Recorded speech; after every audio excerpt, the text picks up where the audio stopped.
Gloire à Dieu, béni soit l'Éternel. Je vous salue tous dans le beau nom de notre Seigneur Jésus-Christ. Que la grâce et la paix de Dieu soient avec chacun de vous au nom de Jésus-Christ de Nazareth. Merci Seigneur. Donc ce soir, le thème de la prédication, c'est « Est-ce que Dieu bénit seulement ?» Voilà une question que beaucoup de personnes se posent aujourd'hui, parce que dans les églises, on entend parler que de bénédiction, que de bénédiction. Voilà, donc par la parole de Dieu ce soir, le Seigneur va nous éclairer pour nous faire savoir vraiment quelle est sa pensée, quelle est sa pensée en ce qui concerne la bénédiction et aussi la malédiction. Alors vous aurez la réponse. Ce soir, je vais déjà parler de la malédiction dans l'Ancien Testament, voilà, et aussi de le Nouveau Testament. Donc voilà, il faut savoir que tout doit être fondé sur la parole de Dieu. Même les choses qui sont dites à l'Église, nous devons dire la vérité. Nous devons prêcher la vérité, enseigner la vérité de la parole de Dieu. Il ne faut pas dire la parole à moitié. Il faut dire toute la vérité parce que lorsque le Saint-Esprit nous dirige, il nous dirige dans toute la vérité. Le Saint-Esprit, l'Esprit de vérité, le Consolateur, nous conduit et nous dirige dans toute la vérité. Donc nous-mêmes, nous devons dire toute la vérité au peuple de Dieu, afin que le peuple de Dieu soit éclairé par la parole de Dieu. Jésus même a dit, vous connaîtrez la vérité et la vérité vous affranchira. Alléluia. Donc le premier passage de la parole de Dieu, c'est dans Genèse, le livre de la Genèse, chapitre 5, verset 28. Genèse, chapitre 5, verset 28. Savoir que Dieu, avant même de prononcer ces paroles, Dieu avait déjà parlé à Adam et Ève. Lorsque Dieu a créé Adam et Ève, Dieu les a bénis. Dieu a béni Adam et Ève. Et Dieu les a dit, croissez, multipliez, remplissez la terre. Donc Dieu a prononcé premièrement des paroles de bénédiction sur Adam et Ève. Voilà, donc ça c'était avant le péché. Avant que Adam et Ève puissent pécher, Dieu les a bénis. Et cela nous montre aussi que Dieu est pour le mariage entre un homme et une femme. Donc Dieu bénit le mariage entre homme et femme, comme il a fait pour Adam et Ève. C'est quand il a béni Adam et Ève, il les a dit croissez, multipliez, remplissez la terre. C'est après la bénédiction que Adam et Ève ont eu relations sexuelles et que les enfants sont nés. Donc les enfants sont nés après la bénédiction. Donc c'est normalement, c'est ce principe-là que toute personne devrait suivre. Voilà, c'est le modèle que Dieu nous a laissé, c'est ce modèle-là qu'il nous a donné. Donc toute personne devrait suivre ce principe. Mais malheureusement, aujourd'hui, les gens font ce qu'ils veulent. Donc beaucoup de gens vivent ensemble et disent que non, on n'a pas besoin de se marier, on peut avoir des enfants, c'est pas obligatoire, toutes sortes de choses. Mais le principe que Dieu nous a laissé, c'est sa parole. Donc il a béni Adam et Ève. Et après la bénédiction, et ils ont eu des enfants. Voilà la volonté de Dieu, c'est ça. C'est ça le modèle, c'est ça le modèle biblique que Dieu a placé, a mis dès le commencement. Et c'est comme ça normalement que les choses devraient se faire. Donc est-ce que Dieu bénit seulement? Voilà une question qu'on peut se poser. Parce qu'aujourd'hui, on ne fait que parler de bénédiction, bénédiction, bénédiction dans toutes les églises. Donc la plupart, la majorité des églises ne font que parler de bénédiction, prospérité, toutes sortes de choses. Mais nous allons découvrir avec la parole de Dieu, est-ce que Dieu bénit seulement? Et pour cela, nous prenons le livre de la Genèse, le chapitre 5, Genèse, plutôt le chapitre 3, chapitre 3, verset 14. La parole de Dieu dit que l'Éternel Dieu dit au serpent, ça c'est après le péché. Après que Adam et Ève eu péché, ils ont désobéi, Dieu les avait interdit de toucher à l'arbre de la connaissance du bien et du mal. Donc Ève a été séduite par le malin qui s'est personnifié dans un serpent. Et Ève a donné à Adam le fruit qui était défendu, le fruit de l'arbre de la connaissance du bien et du mal. Et là, ils ont péché. Le péché a commencé dès ce moment-là, le péché de l'homme. Il faut savoir que le malin a péché avant l'homme. Le péché a commencé depuis le ciel.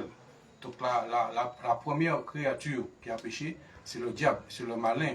Depuis le ciel, il a péché parce qu'il voulait prendre la place de Dieu, il voulait être au-dessus de Dieu, il voulait être glorifié. Voilà. Donc, et puis, le péché a commencé depuis le ciel, en ce qui concerne les esprits. Donc, les premières créatures qui ont péché, ce sont les créatures célestes, c'est-à-dire les anges. Les anges qui ont désobéi, qui ont suivi Satan. C'est Satan lui-même, qui était Lucifer, qui a désobéi, il a entraîné des anges. Donc le péché a commencé au ciel.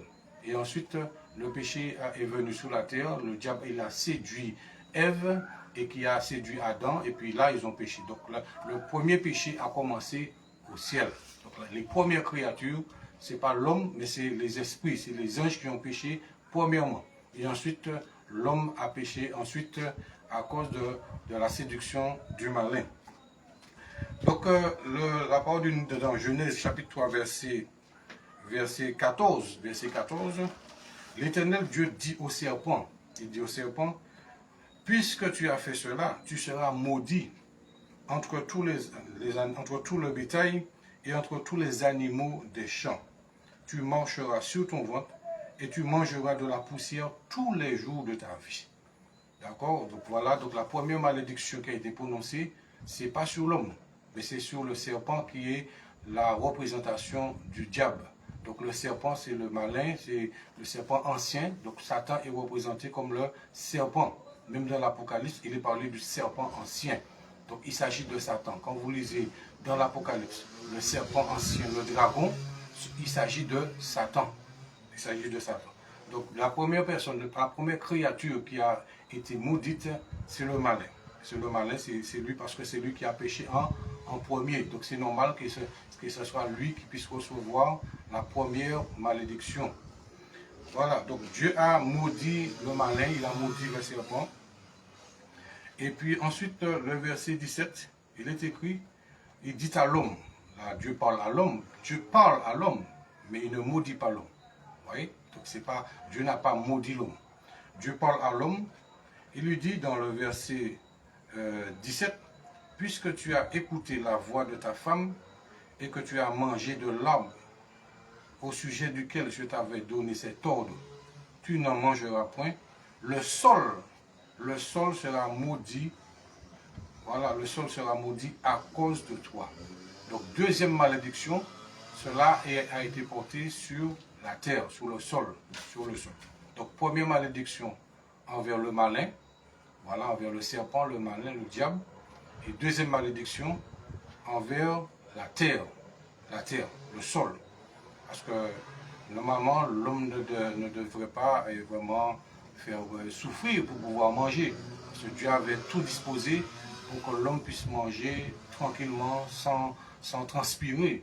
Voilà, l'homme, normalement, si l'homme n'avait pas péché, Adam et Ève n'avaient pas péché, ils n'auraient pas besoin de travailler à la sueur de leur front pour gagner leur pain. Dieu allait toujours leur donner la nourriture voilà, qu'ils auront besoin sans effort, sans souffrir. Et même Dieu même a dit que lorsqu'il a parlé à l'homme, il dit c'est à force de peine que tu en tueras ta nourriture tous les jours de ta vie. Donc il te produira des épines et des ronces et tu mangeras de l'herbe des champs. C'est à la sueur de ton visage que tu mangeras du pain jusqu'à ce que tu retournes dans la terre d'où tu as été pris quand tu es poussière et tu retourneras dans la poussière. Donc voilà les paroles que Dieu a prononcées envers Adam et Ève, envers Adam. Voilà, donc c'est pour ça que la première malédiction, ça a été envers le serpent, la deuxième malédiction envers la terre, envers le sol. Ensuite, nous lisons encore dans Genèse chapitre 5, verset 28. Les mecs âgés de 100 ans, de 182 ans, engendra un fils. Il lui donna le nom de Noé, en disant, celui-ci nous consolera de nos fatigues et du travail pénible de nos mains, provenant de cette terre que l'Éternel a maudite. Cette terre que l'Éternel a maudite. De quelle terre il s'agit? La terre auquel nous sommes là. Il faut savoir que la terre auquel nous sommes là actuellement, elle est maudite. Elle a été maudite par qui? Ce n'est pas par l'homme. Cette terre a été maudite par Dieu. Oui, à cause du péché. Et les gens continuent à pécher, les gens continuent à commettre des choses impures, à commettre des choses abominables sur cette terre. Donc la terre dans laquelle nous vivons là, c'est une terre souillée. C'est une terre, vraiment, c'est une terre maudite, une terre souillée par toutes sortes d'abominations, de violences, de corruption, de méchanceté, toutes sortes de choses. Donc la terre actuelle là, elle est maudite. Voilà, Dieu l'a maudite depuis le commencement. D'accord, depuis le commencement. Donc la terre a été maudite. Donc Genèse chapitre 5, versets 28 et 29, provenant de cette terre que l'Éternel a maudite. Donc Dieu ne bénit pas seulement, il faut savoir que Dieu aussi maudit. Dieu a maudit le serpent, il a maudit la terre, le sol. Et vous allez voir encore d'autres malédictions que Dieu a prononcées sur certaines choses et puis sur certaines personnes aussi. D'accord. Donc les gens qui vous disent que Dieu ne maudit pas, Dieu bénit seulement, ce n'est pas vrai. Je vais vous démontrer par la parole de Dieu que Dieu n'a pas seulement béni, mais Dieu aussi a prononcé des paroles de malédiction sur des choses, même sur des pays, sur des nations et sur des hommes aussi. D'accord. Donc même Jésus, nous avons l'exemple, nous allons parler après du Nouveau Testament. Même dans le Nouveau Testament, Jésus a maudit un figuier. Un figuier. Donc voilà, donc vous allez découvrir avec la parole de Dieu que Dieu ne bénit pas seulement, mais Dieu maudit aussi. Donc je vais prendre des passages dans la parole pour nous éclairer. Donc Deutéronome 27, verset 15. Deutéronome 27, verset 15 à 26. Voilà. Donc c'est la parole de Dieu. Maudit soit l'homme qui fait une image taillée ou une image en fonte. Abomination de l'Éternel. Œuvre des mains d'un artisan et qui la place dans un lieu secret. Et tout le peuple répondra et dira Amen. Vous voyez? Donc ça c'est des malédictions. Ça veut dire que les gens qui fabriquent des images taillées, qui fabriquent des statues qui représentent Dieu, qui représentent les anges, qui représentent les saints, qui représentent les choses d'en haut, les choses célestes. Voilà, donc c'est une malédiction. Dieu dit que les gens qui font ça sont maudits. On n'a pas à représenter Dieu ni par une image, ni par une statue, ni par quoi que ce soit, parce que Dieu est esprit. Et il faut que ceux qui l'adorent, l'adorent en esprit et en vérité. Donc vous n'avez pas à représenter Dieu par une image. Vous ne pouvez pas dire, fabriquer quelque chose et puis pour dire que c'est Dieu qui est là. Vous ne pouvez pas prendre un objet, un bout de bois, puis tailler ce bout de bois et puis dire que c'est Dieu qui est là. D'accord. Donc on ne doit pas représenter Dieu par des objets ni par des images. Quand vous faites cela, vous attirez la malédiction sur votre vie. Et oui, celui qui représente Dieu par des images, par des objets, attire la malédiction sur sa vie. Et je peux vous dire que beaucoup de gens sont maudits à cause de ça. Voilà, ils pensent faire bien, mais ce n'est pas bien parce que Dieu ne veut pas qu'on puisse le représenter, ni par une image, ni par une statue, ni par quoi que ce soit. Donc les gens pensent qu'en faisant cela, c'est bien, mais ce n'est pas bien. C'est une abomination et c'est une malédiction aussi pour celui qui fabrique ces choses-là.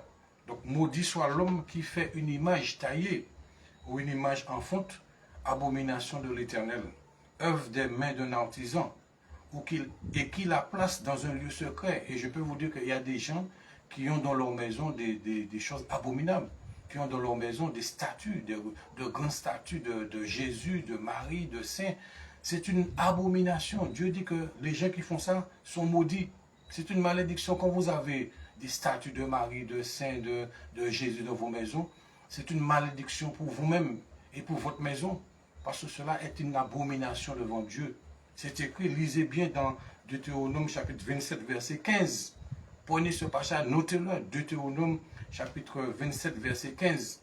Donc Dieu dit que maudit soit celui qui fabrique ces choses-là, qui fabrique des images, des statues qui représentent Jésus, les saints, Dieu, des anges, tout cela, et puis qui cache cela dans leur maison. Et je peux vous dire qu'il y a des gens qui viennent à l'église, qui sont là, qui chantent, qui adorent, qui prennent même la Sainte Seine, mais qui ont encore des statues cachées dans leur maison. Et oui, il y a des gens qui ont encore des statues cachées dans leur maison. Et pourtant, ils viennent à l'église, ils prient, ils chantent, ils prennent la Sainte Seine, ils entendent la parole, mais ils continuent à garder ces choses dans leur maison. C'est une malédiction. C'est ça. Vous pouvez demander à prier pour vous, mais tant que vous gardez ces choses dans vos maisons, vous n'aurez pas de résultat. Parce que vous gardez dans vos maisons des choses qui sont une abomination pour Dieu. Dieu n'est pas d'accord avec ces choses-là. Donc vous ne pouvez pas demander à prier pour vous parce que vous avez des cauchemars, parce que vous ne dormez pas bien, parce que beaucoup de choses. Donc ne gardez pas de statues, détruisez ces choses-là, tous les statues de Marie, de saints, de ceci, de Jésus, des anges, des statues d'anges que vous avez. Voilà, il y a de ceux qui ont des statues avec l'ange Michael ou bien Gabriel qui est en train qui a l'image du diable, tout cela. Voilà, donc vous n'avez pas besoin de ces choses-là. Toute statue qui représente des choses divines, c'est une abomination devant Dieu. Et cela attire une malédiction dans votre maison. Cela attire même les démons. Oui, quand vous gardez des statues de représentation des choses divines dans vos maisons, cela attire des esprits méchants, des esprits mauvais. Cela attire la malédiction dans votre maison et aussi dans votre foyer. Donc Dieu dit dans sa parole de maudit soit l'homme qui fait une image taillée, voilà, ou une image en fonte. Et abomination, c'est une abomination devant l'Éternel. Et puis qui place ces choses-là dans un lieu secret.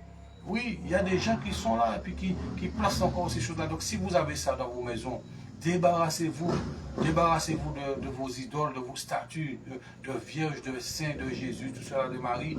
Débarrassez-vous parce que c'est une malédiction.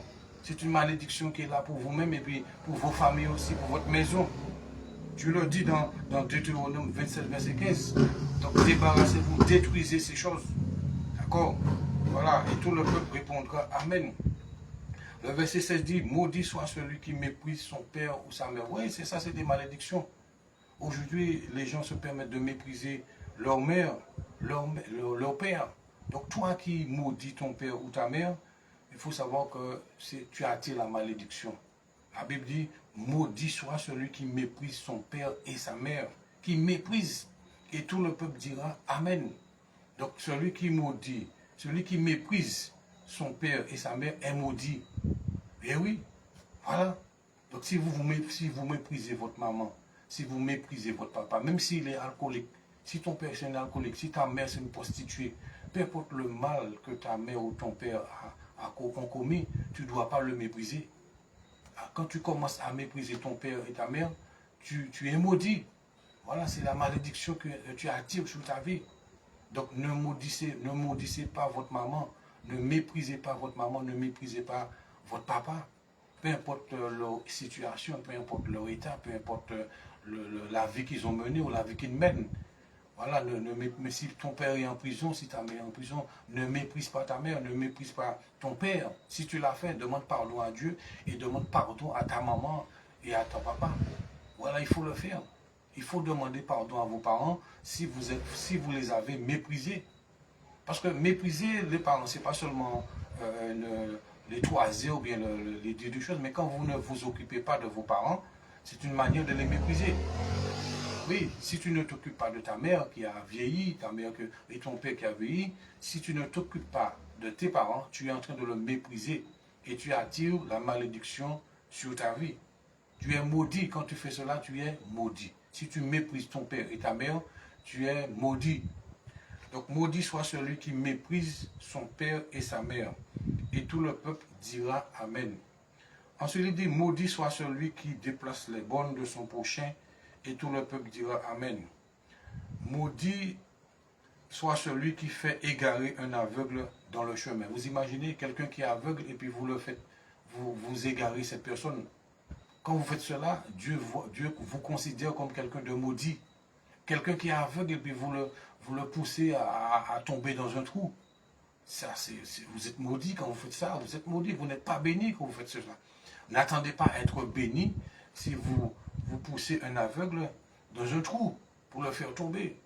Si vous égarez un aveugle, vous le conduisez quelque part puis vous le laissez là pour qu'il puisse s'égarer. Quand vous faites cela, Dieu vous considère comme un maudit. Vous êtes maudit quand vous faites ces choses-là. Donc il ne faut pas égarer un aveugle dans le chemin. Il ne faut pas le faire tomber non plus. Maudit soit celui qui porte atteinte aux droits de l'étranger, de l'orphelin et de la veuve, Et tout le peuple dira Amen. Maudit soit celui qui couche avec la femme de son père, car il soulève la couverture de son père, et tout le peuple dira Amen. Donc tout cela, il y a des malédictions. Celui qui couche avec la femme de son père, il est maudit. Il est maudit, car il soulève la couverture de son père. Donc quand vous faites cela, que ce soit la femme de votre père ou bien le mari de votre mère, il faut savoir que vous attirez la malédiction sur votre vie. La malédiction va s'attacher à vous. Oui, la malédiction s'attachera à vous lorsque vous commettez ces choses-là. Vous ne pouvez pas être béni en faisant ces choses. En faisant ces choses. Donc, maudit soit celui qui couche avec la femme de son père, car il soulève la couverture de son père, et tout le peuple dira Amen. Maudit soit celui qui couche avec une bête quelconque, et tout le peuple dira Amen. Donc, maudit soit celui ou celle qui couche avec une bête quelconque. Ça veut dire que celui qui couche avec un animal est maudit. Voilà. Donc, tous ceux qui ont fait cela, il faut savoir qu'il faut vous repentir, demander à Dieu pardon et renoncer à cela. Parce que la malédiction est attachée à vous. Si vous avez couché avec une bête, voilà, il faut vous demander sincèrement pardon à Dieu, et puis demander à Dieu de vous délivrer de ce qui vous a lié à cette bête. Parce que quand vous couchez avec une bête, vous vous attachez spirituellement, vous vous attachez à cet animal. Vous vous attachez à cet animal-là. Donc il y a une malédiction qui vous poursuit. Vous ne pouvez pas être béni en faisant ces choses-là. Donc si vous le faites toujours, il faut arrêter. Il faut arrêter. Oui, oui, il faut arrêter. Il y a des femmes même qui couchent, qui ont des rapports avec des chevaux. Vous imaginez un cheval, vous êtes une femme, vous avez un rapport avec un cheval. Des hommes même qui ont des rapports avec des animaux. Des femmes qui ont des rapports avec des animaux. Il faut arrêter ces choses-là. Quand vous faites cela, Dieu vous voit comme des maudits. Vous êtes maudits quand vous faites cela. Vous attirez la malédiction. Donc arrêtez de dire que Dieu bénit seulement, Dieu ne maudit pas. Ce n'est pas vrai. Quand vous faites ces choses-là, vous attirez la malédiction. Et ce n'est pas de l'homme. Cette malédiction-là ne vient pas de l'homme. Elle vient de Dieu. Elle vient de la parole de Dieu. Ce que je lis là, c'est dans la parole de Dieu, c'est dans la Bible. Ce n'est pas l'homme, ce n'est pas la malédiction de l'homme, mais c'est la malédiction de Dieu qui est là. C'est ça. C'est pour cela qu'il ne faut pas faire ces choses-là. Il ne faut pas pratiquer ces choses. Il faut sortir de ces choses-là afin d'être libéré, délivré de toute malédiction. Donc il est dit, maudit soit celui qui couche avec une bête quelconque. Et tout le peuple dira Amen. Maudit soit celui qui couche avec sa sœur, fille de son père ou fille de sa mère. Ça c'est une malédiction. Celui qui fait cela, si vous couchez avec votre sœur de sang, voilà, il faut savoir que vous attirez la malédiction sur votre vie. Si vous couchez avec votre frère de sang, vous attirez aussi la malédiction. Et pas n'importe quelle malédiction, la malédiction de Dieu. Et je dis, ça n'a rien à voir avec, c'est pas l'homme qui vous maudit, mais c'est la malédiction de la parole de Dieu qui vient vous juger. Donc il faut arrêter ces choses-là, vous repentir et ne pas continuer à faire cela, parce que la malédiction va vous poursuivre. Même si vous changez de pays, vous changez de nation, vous changez de nationalité, eh bien, il faut savoir que la malédiction reste attachée à vous tant que vous n'avez pas renoncé à ces choses-là et demandé à Dieu pardon. Parce que ça, il y a des pays que ça se pratique beaucoup dans les familles.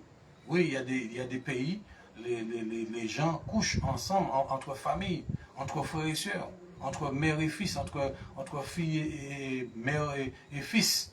Et entre fils et mère, entre père. Voilà, donc il y a toutes sortes de choses impures, abominables. Ne vous leurrez pas, si peut-être dans votre famille ça n'arrive pas, mais il y a des familles, cela se pratique. Il y a des familles qui n'ont pas de moralité. Les gens font n'importe quoi. Voilà, ils ne se gênent pas. On ne se gêne pas de coucher entre frères et sœurs, entre cousins et cousines, voilà, entre mère et fils, entre mère et fils, entre père et fille. Toutes ces choses-là, ça se fait dans le monde. Ça se passe dans le monde. Et même des fois dans les milieux chrétiens aussi, cela arrive. On a déjà eu des cas comme ça, même dans les milieux chrétiens. Les gens font ces choses-là, ces choses-là se pratiquent. L'inceste, ça s'appelle l'inceste. Donc l'inceste est aussi pratiqué même dans le milieu chrétien. Ne pensez pas que c'est seulement dans le monde que ces choses-là se passent. Ce n'est pas vrai. Dans les milieux chrétiens aussi, ces choses-là se font. cela se pratique aussi dans les milieux chrétiens. Donc il faut dire la vérité. C'est ça la vérité.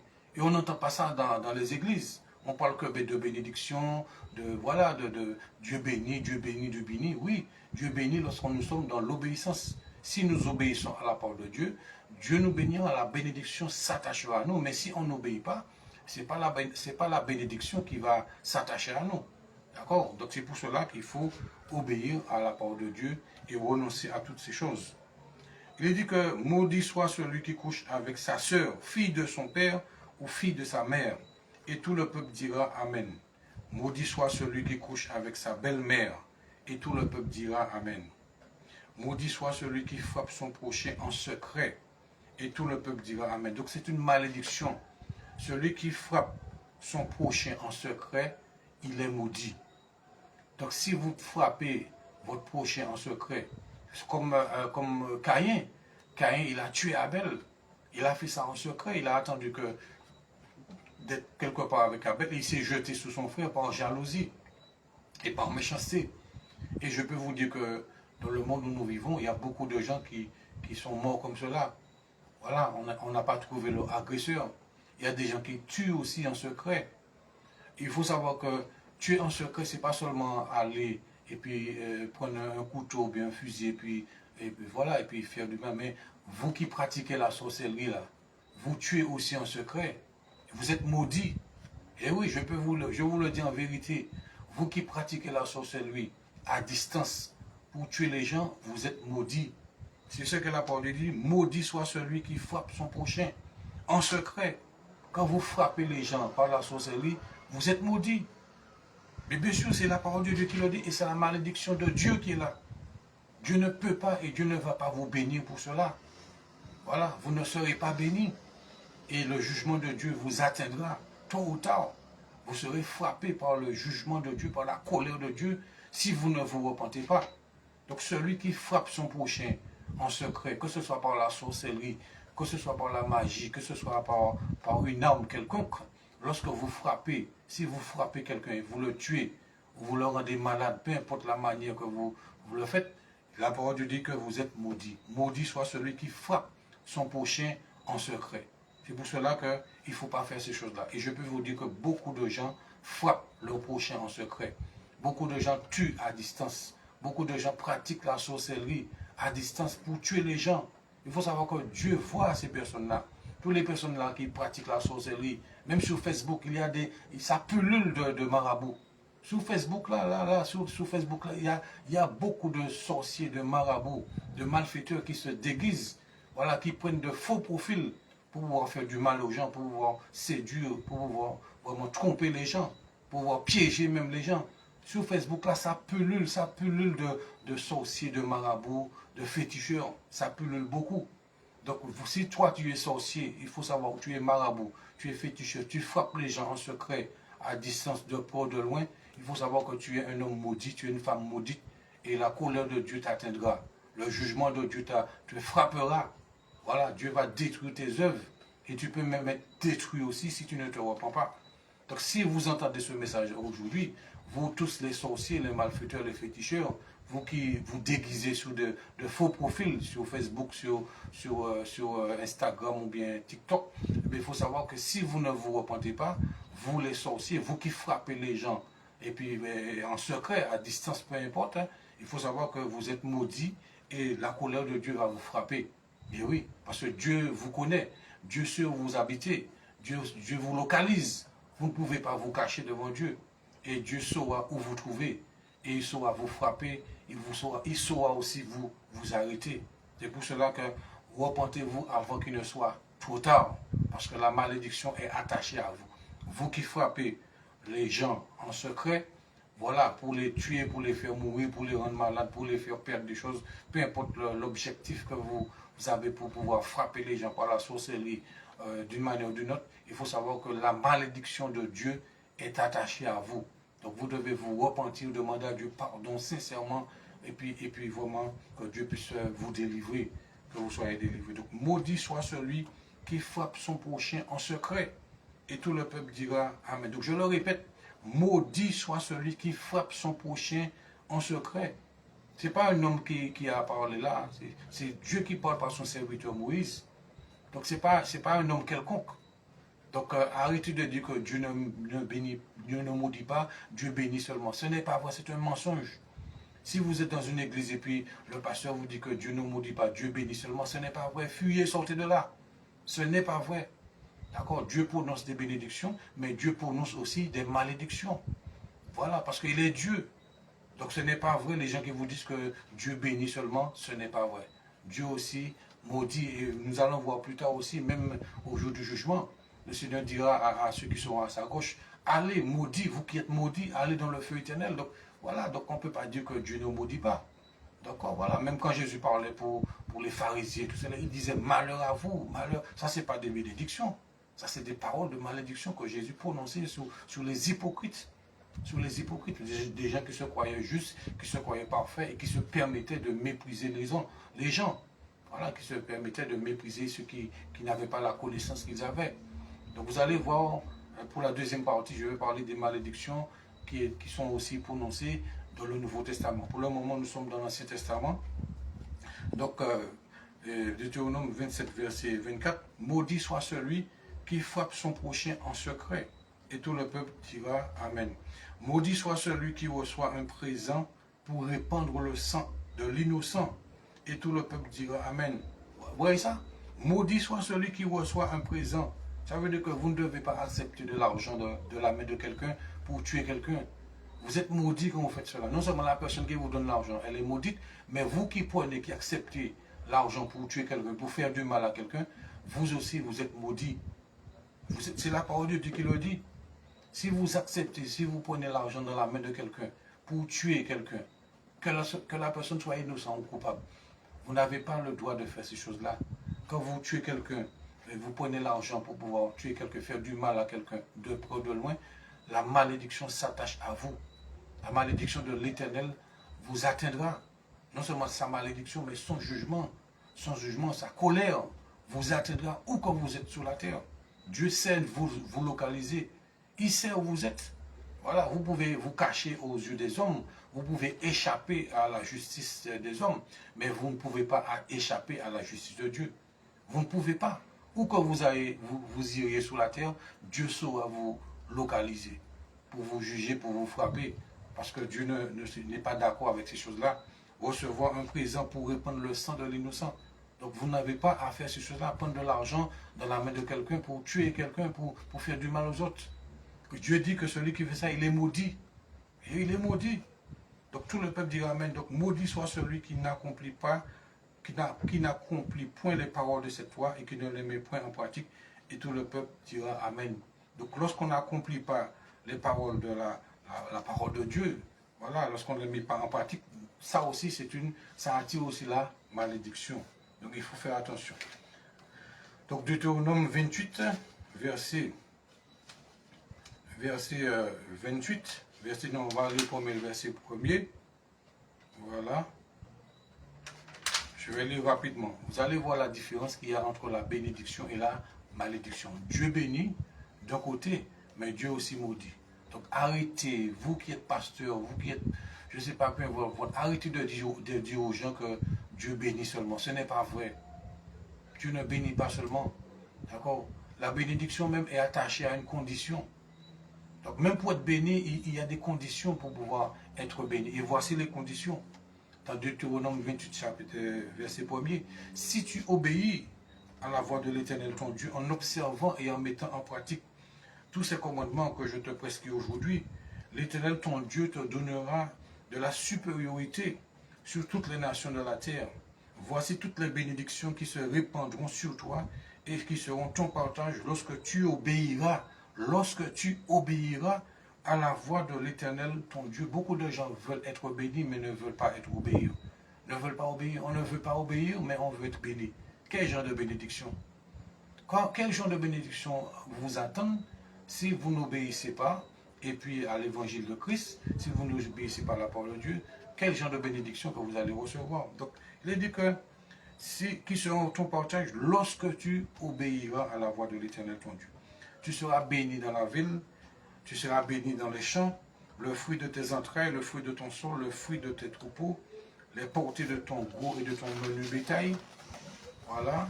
Toutes ces choses seront bénies. Ta corbeille et ta huche seront bénies. Tu seras béni à ton arrivée, tu seras béni à ton départ. L'Éternel te donnera la victoire sur tes ennemis qui s'élèveront contre toi. Ils sortiront contre toi par un seul chemin, ils s'enfuiront devant toi par 7 chemins. Voilà. L'Éternel ordonnera à la bénédiction d'être avec toi lorsque tu obéis. Lorsque nous obéissons, l'Éternel il ordonne à la bénédiction d'être avec nous. Alléluia. D'être avec nous dans nos greniers et dans toutes nos entreprises. Donc Dieu donne un ordre. Dieu donne un ordre à sa bénédiction de s'attacher à nous lorsque nous obéissons. D'accord? Et il te bénira dans le pays que l'Éternel ton Dieu te donne. Tu seras pour l'Éternel un peuple saint comme il te l'a juré. Lorsque tu observeras les commandements de l'Éternel ton Dieu et que tu marcheras dans ses voies, tous les peuples verront que tu es appelé du nom de l'Éternel et te craindront. D'accord? L'Éternel te comblera de bien en multipliant le fruit de tes entrailles, le fruit de tes troupeaux et le fruit de ton sol, dans le pays que l'Éternel a juré à tes pères de te donner. L'Éternel t'ouvrira son bon trésor, le ciel, pour envoyer à ton pays la pluie en son temps. Voilà. Et pour bénir tout le travail de tes mains. Tu prêteras à beaucoup de nations et tu n'emprunteras point. L'Éternel fera de toi la tête et non la queue, à condition que nous obéissons. Nous voulons être la tête et non la queue, mais est-ce que nous obéissons à la volonté de Dieu? Est-ce que nous faisons la volonté de Dieu? Est-ce que nous sommes agréables à Dieu? Voilà, parce que pour être la tête et non la queue, il y a des conditions. On ne peut pas dire ce qu'on veut, faire ce qu'on veut, et puis penser, imaginer qu'on sera la tête. Non, il y a des conditions à remplir devant Dieu pour être la tête et non la queue. L'Éternel fera de toi la tête et non la queue. Tu seras toujours en haut et tu ne seras jamais en bas. Voilà la condition, lorsque tu obéiras au commandement de l'Éternel ton Dieu que je te prescris aujourd'hui, lorsque tu les observeras et tu les mettras en pratique, et que tu ne te détourneras ni à droite ni à gauche de tous les commandements que je vous donne aujourd'hui pour aller après d'autres dieux et pour les servir. Donc nous ne devons pas aller après d'autres dieux.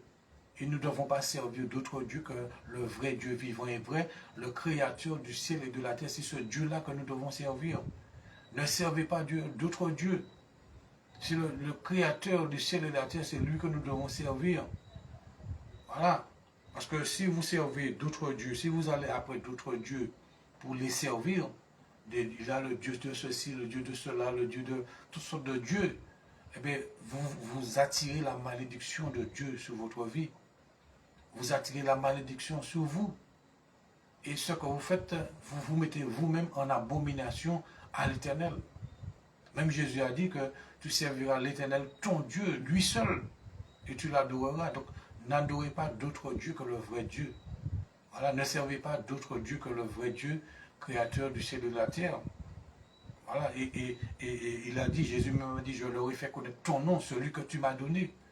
Donc, le vrai Dieu, nous pouvons l'appeler Jésus. Voilà, Jésus est le Dieu véritable. Nous allons le voir dans le Nouveau Testament. Parce que quand vous dites Jésus, eh bien c'est le Fils est interpellé, le Père aussi est interpellé. Parce que Jésus même a dit que celui qui m'a vu a vu le Père. Le Père est en moi et je suis dans le Père. Quand vous dites Jésus, le Père est concerné aussi. Donc il faut comprendre ces choses-là. Donc c'est lui que nous devons servir. Nous devons servir Jésus. Voilà. Nous devons servir notre Seigneur, notre Sauveur, Jésus-Christ, en qui le Père habite, en qui le Père demeure. Parce qu'ils forment un. Jésus même a dit que mon Père et moi, nous sommes un, nous formons un. Quand vous dites Jésus, le Père est concerné. Et oui, et quand vous dites Père au nom de Jésus, Jésus-Christ est concerné. Ils ne sont pas divisés. Le Père et le Fils sont un. Sont un. Donc la Bible dit que tu ne te détourneras ni à droite ni à gauche de tous les commandements que je vous donne aujourd'hui pour aller après d'autres dieux et pour les servir. Mais si tu n'obéis pas, voilà encore ce qui provoque la malédiction. Si tu n'obéis pas, automatiquement, si on n'obéit pas, la malédiction est en chemin. La malédiction est en chemin pour s'attacher à nous et même à ce que nous avons, ce que nous possédons. lorsque nous n'obéissons pas, il faut savoir que la malédiction est en route pour s'attacher à nous, non seulement à nous, mais à nos familles même et à ce que nous possédons. La maison, voiture, tout. Vous allez voir que dans la désobéissance, il y a beaucoup de choses qui sont touchées. Beaucoup de choses qui sont touchées. Mais si tu n'obéis point à la voix de l'Éternel, ton Dieu, si tu n'observes pas et ne mets pas en pratique tous ces commandements et toutes ces lois que je te prescris aujourd'hui, voici toutes les malédictions qui viendront, où ça, sur toi, et qui seront ton partage. Donc la désobéissance attire la malédiction. La malédiction de qui? Ce n'est pas de l'homme, hein? La malédiction de Dieu. Il est dit, voici toutes les malédictions qui viendront sur toi. Et oui. Et qui seront ton partage. Tu seras maudit dans la ville. Tu seras maudit dans les champs. Vous imaginez pourquoi? Parce que quand la malédiction est sur vous, où que vous soyez, la malédiction ne vous quitte pas. La malédiction ne vous quitte pas. Tant que vous êtes dans la désobéissance, il faut savoir que la malédiction reste là. C'est quand vous entrez dans l'obéissance, à ce moment-là, Dieu ôte la malédiction. Mais tant que vous désobéissez, tant que vous demeurez dans la désobéissance, la malédiction vous poursuit. C'est pour ça qu'il y a des gens qui n'arrivent pas à rester nulle part. Parce qu'il y a une malédiction sur leur vie. Des gens qui n'arrivent pas à rester nulle part, qui n'arrivent pas à garder quelque chose. Il y a une malédiction qui est là sur leur vie. La malédiction est sur eux. Et c'est ça, ce n'est pas en changeant d'endroit que vous serez délivré de la malédiction. Ce n'est pas en changeant de lieu que la malédiction va sortir de votre vie. C'est quand vous allez commencer à obéir à Dieu, qu'à ce moment-là, Dieu lui-même va ôter la malédiction. C'est Dieu qui va ôter, qui va enlever la malédiction sur vous, sur vous. Donc lorsque celui qui n'obéit pas, il est dit que tu seras maudit dans la ville, tu seras maudit dans les champs, ta corbeille et ta huche seront maudites. Le fruit de tes entrailles, le fruit de ton sol, les portées, le fruit des entrailles, c'est quoi? C'est les enfants. Et oui, les enfants, ça touche même les enfants. La malédiction touche même les enfants. Voilà, dit que le fruit de tes entrailles, c'est les enfants. Le fruit de ton sol, c'est-à-dire ce que vous plantez. Légumes, fruits, salades, tout ce que vous plantez, d'accord, sera aussi affecté. La malédiction va même toucher ce que vous semez, ce que vous plantez. Les portées de ton gros et de ton menu bétail, les animaux que vous avez, seront touchés aussi. La malédiction aussi, les toucheront. La malédiction va les atteindre aussi. Vous allez voir que vos animaux, vous allez commencer à perdre des animaux, ils seront malades, ils seront fétiches. Ils vont commencer à mourir bizarrement. Voilà, il y a des animaux que vous avez qui ne vont pas porter, ils vont être stériles. La stérilité, c'est une malédiction. Vous allez voir, vos animaux ne vont pas produire, ils ne seront pas productifs. Donc vous allez voir toutes sortes de maladies atteindre, toucher vos animaux, vos plantes, tout ce que vous avez. Et bien vous allez voir l'effet de la malédiction sur vos enfants, sur vos animaux, sur votre jardin, sur ce que vous avez planté. Vous allez voir vraiment l'effet de la malédiction sur tout ce que vous avez, sur vous-même et sur tout ce que vous avez, lorsque vous restez et demeurez dans la désobéissance, dans la rébellion et surtout dans l'incrédulité. Quand vous refusez de croire en Dieu, quand vous refusez de donner votre vie à Jésus, quand vous refusez de vous repentir, de vous convertir et de venir à Jésus-Christ, eh bien, il faut savoir que toutes ces malédictions-là seront sur vous et sur tout ce que vous avez, vos enfants, vos fruits, vos plantations, vos animaux, tout ce que vous possédez. La malédiction aura un effet sur ça. Tu seras maudit à ton arrivée, tu seras maudit à ton départ.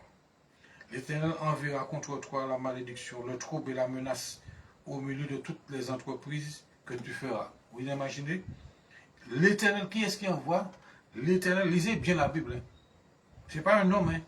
Et plus souvent, nous voyons que c'est les hommes qui nous attaquent, c'est les sorciers, tout cela. Mais qu'est-ce qu'il a dit? L'Éternel, c'est l'Éternel qui enverra contre toi la malédiction.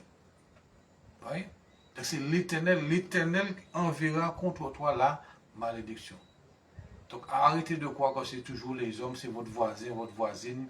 Non, l'Éternel envoie lui-même la malédiction lorsque vous refusez d'obéir, lorsque vous refusez de croire, voilà, lorsque vous refusez de suivre sa parole, lorsque vous ne croyez pas en Jésus, lorsque vous méprisez Jésus, vous méprisez l'Évangile, vous refusez de faire la volonté de Dieu, et bien c'est l'Éternel qui enverra contre vous la malédiction, le trouble et la menace au milieu de toutes vos entreprises. Ça veut dire dans votre entreprise, et bien vous allez connaître, vous serez troublé, vous serez menacé.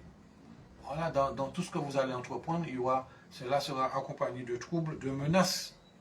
Voilà, ça peut être des menaces de vos employés, de vos salariés, des clients. Voilà, vous serez troublé par une situation. De différentes manières, il y aura le trouble, il y aura la menace. Et cela vient de qui? De l'Éternel. D'accord? Donc arrêtez de dire que Dieu ne maudit pas, que la malédiction ne vient pas de Dieu. C'est pas vrai. La Bible dit que l'Éternel enverra contre toi la malédiction. Donc l'Éternel aussi envoie la malédiction. Jusqu'à ce que tu sois détruit. Vous voyez? L'Éternel enverra contre toi la malédiction, le trouble et la menace au milieu de toutes tes entreprises, les entreprises que tu feras, jusqu'à ce que tu sois détruit. Jusqu'à ce que tu périsses promptement. Ça veut dire que tant que tu refuses d'obéir, eh bien, tu descendras. Ça veut dire que ta vie même sera... Voilà, ta vie va finir. Tu vas finir. Tu vas finir, tu vas perdre, et puis tu vas finir au fur et à mesure. Ta vie sera détruite. Ton avenir sera détruit, ta destinée sera détruite. D'accord? Voilà. Jusqu'à ce que tu sois détruit, jusqu'à ce que tu périsses promptement à cause de la méchanceté de tes actions qui t'aura porté à m'abandonner. Voilà, c'est pour ça qu'il ne faut pas abandonner Dieu, il ne faut pas abandonner sa parole, il ne faut pas abandonner l'évangile, il ne faut pas abandonner les choses de Dieu. Parce que si vous abandonnez cela, eh bien, tout cela va vous arriver. Vous serez troublé, vous serez menacé. Et la malédiction sera sur vous et sur tout ce que vous avez, sur tout ce que vous possédez. À cause de la méchanceté de vos actions, de tes actions qui t'aura porté à m'abandonner. L'Éternel attachera à toi la peste jusqu'à ce qu'elle te consume dans le pays dont tu vas entrer en possession. La peste et les maladies. Nous avons connu le Covid. Ce n'est pas une bénédiction. Tout ça, c'est des malédictions qui sont là. On veut attribuer tout au diable et à Satan, au démon. Il faut savoir que Dieu aussi envoie, même quand vous lisez 2 Chroniques 7, verset 14, la Bible dit que quand j'enverrai la peste, voilà, la Bible dit que c'est Dieu, quand j'enverrai la peste parmi mon peuple, si mon peuple sur qui est invoqué mon nom, s'humilie, prie et cherche ma face, je guérirai son pays, je lui pardonnerai son péché, et je guérirai son pays. Donc Dieu envoie aussi la peste. Dieu envoie ces choses-là. Donc arrêtez de dire que Dieu bénit seulement, Dieu... Non. Dieu aussi envoie la peste. Il dit que l'Éternel attachera à toi, l'Éternel attachera la peste jusqu'à ce qu'elle te consume dans le pays que tu vas entrer en possession. L'Éternel te frappera de consomption, de fièvre, d'inflammation, de chaleur brûlante, de dessèchement, de jaunisse et de graines qui te poursuivront jusqu'à ce que tu périsses. Tout ça, c'est des maladies que l'Éternel envoie. Voilà. Le ciel sur ta tête sera d'airain et la terre sous toi sera de fer. L'Éternel enverra pour pluie à ton pays la poussière et de la poudre. Il en descendra du ciel sur toi jusqu'à ce que tu sois détruit. Et si vous continuez jusqu'au verset 68, vous allez voir toutes sortes de maladies que Dieu envoie. Dieu envoie aussi, voilà, des choses comme cela. Donc Dieu n'envoie pas seulement la bénédiction, Dieu aussi envoie la malédiction. Nous lisons aussi dans Jérémie 17, verset 5, pour vous montrer que Dieu ne bénit pas seulement. Voilà, donc Dieu ne bénit pas seulement, Dieu aussi, il châtie. Et oui, Dieu châtie aussi. Il faut voir cela. Lorsqu'il n'y a pas obéissance, lorsqu'il y a désobéissance, et lorsqu'on persiste dans la désobéissance, eh bien, Dieu châtie. Jérémie 17, verset 5. Qu'est-ce qu'il est écrit? Ainsi parle l'Éternel. Ainsi parle l'Éternel, c'est l'Éternel qui parle. Maudit soit l'homme qui se confie en l'homme. Maudit soit l'homme qui se confie en l'homme et qui prend la chair pour appui. Donc voilà, donc lorsque vous vous confiez en l'homme, Eh bien, la Bible dit, maudit soit l'homme qui se confie en l'homme. Ça veut dire qu'on ne doit pas mettre toute notre confiance, notre foi, notre confiance ne doit pas être mise dans l'homme. Parce que l'homme est faillible. L'homme peut nous tromper. L'homme peut tomber. L'homme n'est pas parfait. Donc, la Bible nous dit, ainsi parle l'Éternel. Maudit soit l'homme. Est-ce que c'est une bénédiction qu'il a? Non, ce n'est pas une bénédiction. C'est une malédiction que l'Éternel prononce contre l'homme qui se confie dans l'homme. Donc quand vous vous confiez dans l'homme, quand vous mettez votre foi, votre confiance dans l'homme, il faut savoir que la malédiction s'attache à vous. Vous attirez la malédiction sur vous. Et qu'est-ce qui va accompagner cette malédiction? Vous serez déçu. Voilà, vous serez déçu, vous serez, voilà, par les réactions, par les trahisons, par toutes sortes de choses. La personne en qui vous avez mis votre confiance, votre foi, cette personne-là peut vous décevoir. Pourquoi? Parce qu'elle n'est pas Dieu, elle n'est pas infaillible. Donc Dieu même dit, ainsi par l'Éternel, maudit soit l'homme qui se confie en l'homme. Nous lisons aussi dans Jérémie 48. Jérémie 48, verset 10. Jérémie 48, verset 10, il est écrit, maudit soit celui qui fait avec négligence l'œuvre de l'Éternel. Maudit soit celui qui éloigne son épée du carnage. Donc même lorsque nous faisons l'œuvre de l'Éternel avec négligence, il faut savoir que Dieu dit maudit. Ainsi parle l'Éternel, vous lisez le premier verset du chapitre 48 de Jérémie, ainsi parle l'Éternel des armées. Et le verset 10 nous dit, maudit soit celui qui fait avec négligence l'œuvre de l'Éternel. Ça veut dire qu'on ne doit pas faire l'œuvre de Dieu avec négligence. Il faut faire ce que nous devons faire. Il faut être sérieux dans notre ministère. Il ne faut pas négliger notre ministère. Il ne faut pas faire les choses avec négligence. Il faut servir Dieu de bon cœur et avoir de la discipline dans ce que nous faisons. Avoir de l'intégrité, de la droiture et de la discipline dans notre service. Dieu doit compter sur nous. Il faut que nous soyons des hommes et des femmes sur qui Dieu peut compter. Des fois nous le chantons, Dieu peut-il compter sur nous? Mais il ne faut pas seulement le chanter, mais nous devons aussi vraiment être des hommes et des femmes, des personnes que Dieu vraiment peut compter sur nous. Voilà, il faut que Dieu puisse compter sur nous. Donc, maudit soit l'homme, celui qui fait avec négligence l'œuvre de l'Éternel. Donc, ne faisons pas l'œuvre de l'Éternel avec négligence, cela attire la malédiction. Dans Jérémie 23 aussi, Jérémie 23, verset 1 à 40. Jérémie 23. Qu'est-ce qu'il est écrit? Jérémie 23, verset 1 à 40. Malheur aux pasteurs qui détruisent. Est-ce que c'est une bénédiction qui est là? Non. Et qui prononce cette parole, c'est l'Éternel.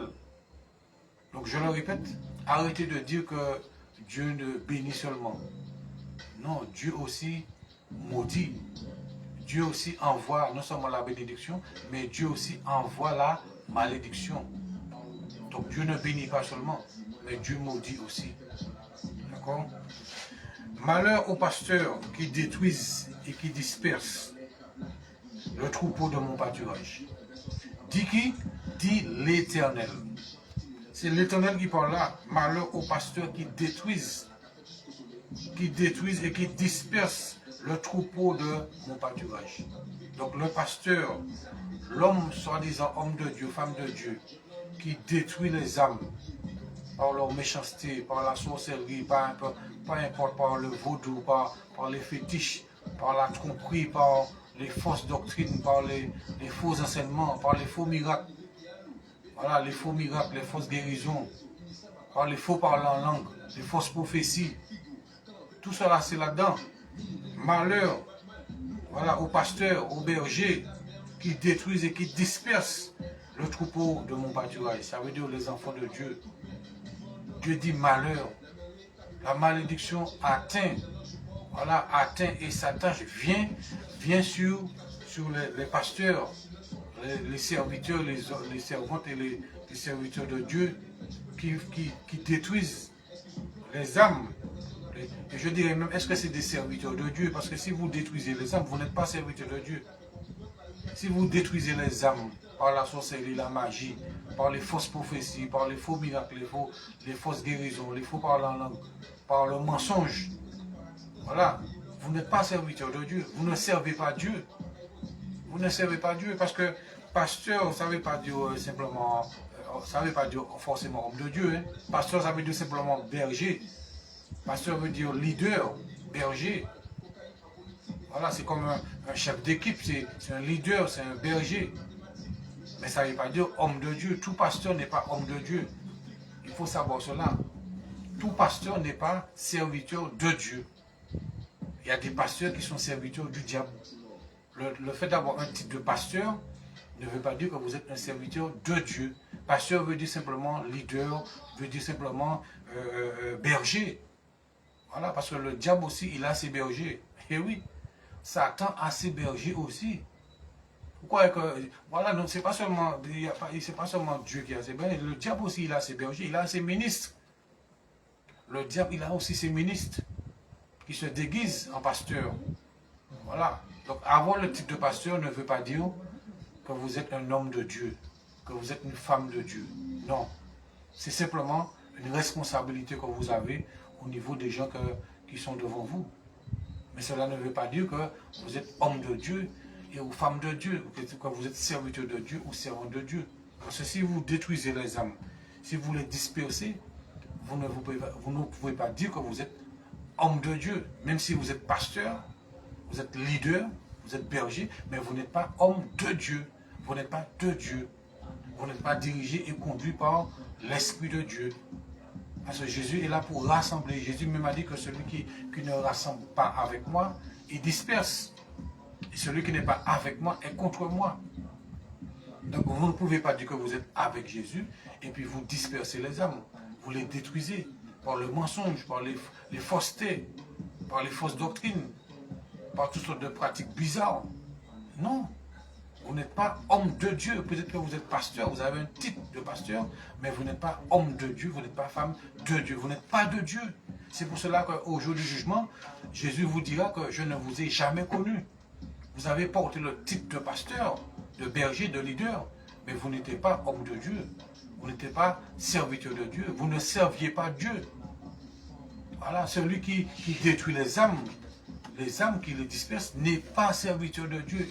Même s'il est pasteur, mais il n'est pas serviteur de Dieu. Il n'est pas homme de Dieu. Il n'est pas de Dieu tout simplement.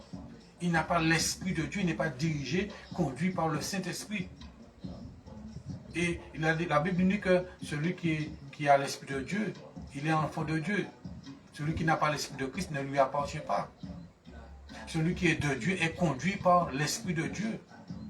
Donc si vous dispersez les âmes, si vous les détruisez par le mensonge, par toutes sortes de choses impures et mauvaises, vous n'êtes pas serviteur de Dieu, vous n'êtes pas homme de Dieu, vous n'êtes pas femme de Dieu. Vous avez simplement le titre d'un pasteur, vous avez un diplôme de pasteur, de docteur, de bishop, je ne sais pas quoi. Vous avez fait peut-être l'école théologie, l'école biblique, tout cela, mais ce n'est pas ce qui fait de vous un homme de Dieu ou une femme de Dieu. Et oui, partagez cette vidéo-là pour que le maximum puisse entendre.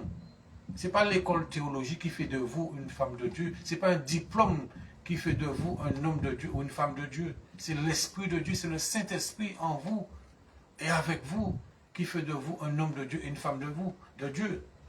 Voilà, c'est l'onction de Dieu, l'onction du Saint-Esprit qui fait de vous. C'est quand Dieu lui-même vous a oint par son esprit que vous êtes un homme de Dieu, que vous êtes une femme de Dieu.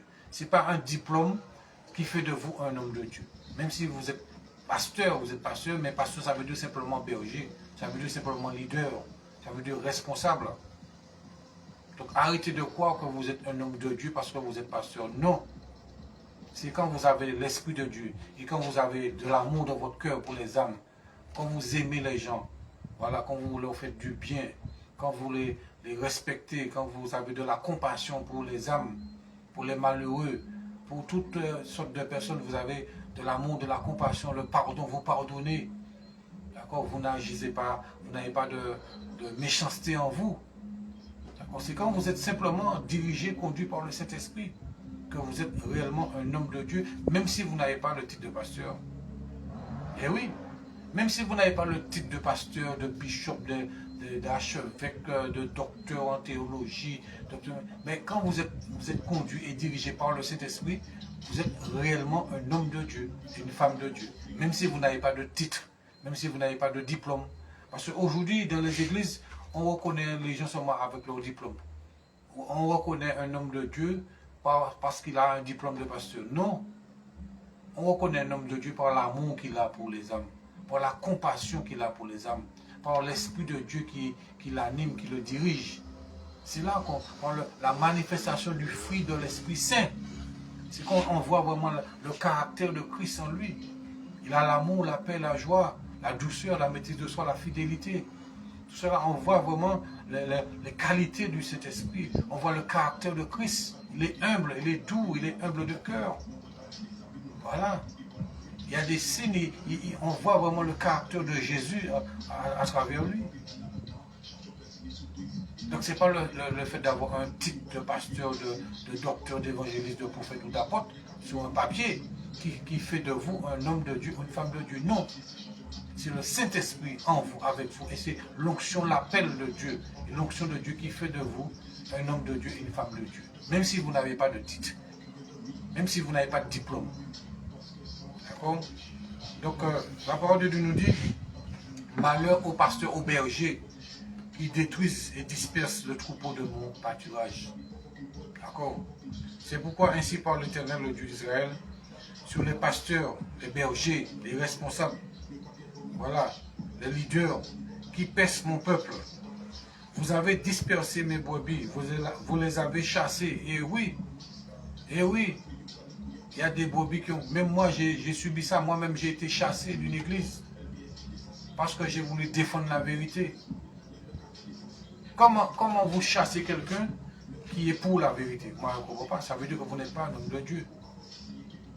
Comment vous chassez quelqu'un qui défend la vérité, qui est pour la vérité? Donc si vous êtes pour la vérité, vous ne pouvez pas chasser quelqu'un qui dit la vérité et qui défend la vérité. C'est pour ça que Jésus les connaît. Hein. Beaucoup de gens portent le titre de prophète, de pasteur, de tout ça. Mais quand on voit leur manière de traiter les âmes, de chasser justement les gens de leur église et de les empêcher d'entrer dans l'église, on se pose des questions. Est-ce que Jésus allait faire ces choses-là? Où est le caractère de Christ? Où est la compassion? Où est l'amour? Où est le pardon? Où est la réconciliation? On reconnaît l'arbre à son fruit. C'est pour cela qu'au jour du jugement, il y aura des surprises. Hein. Jésus dira à beaucoup, je ne vous ai jamais connu. Vous avez porté le titre de prophète, de pasteur, de docteur, d'évangéliste, d'apôtre, mais je ne vous ai jamais connu. Pourquoi? Parce que vous avez détruit les âmes par votre langue. Vous les avez chassés de vos églises. Vous les avez méprisés. Vous les avez interdits de revenir dans votre église. Mes agneaux, mes brebis. Alors vous croyez que Jésus va laisser ces personnes-là entrer dans son royaume? Non, ils ne vont pas entrer. Jésus va leur dire, mais vous avez chassé mes brebis, mes agneaux de vos églises. Vous les avez méprisés et vous les avez interdits de revenir dans l'église. Et comment vous dites que vous êtes mes serviteurs? Non, vous n'êtes pas mes serviteurs. Vous ne m'avez pas servi. Eh oui, ce sera terrible. C'est là qu'il y aura des pleurs et des grincements de dents.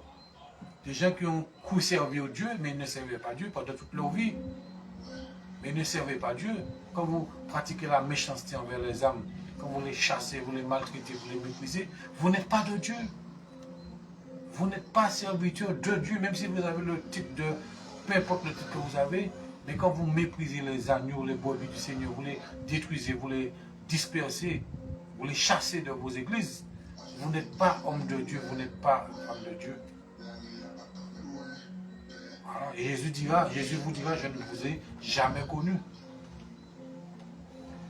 Vous avez dispersé mes brebis et vous les avez chassés. Jérémie 23. Vous les avez chassés. Vous n'en avez pas pris soin.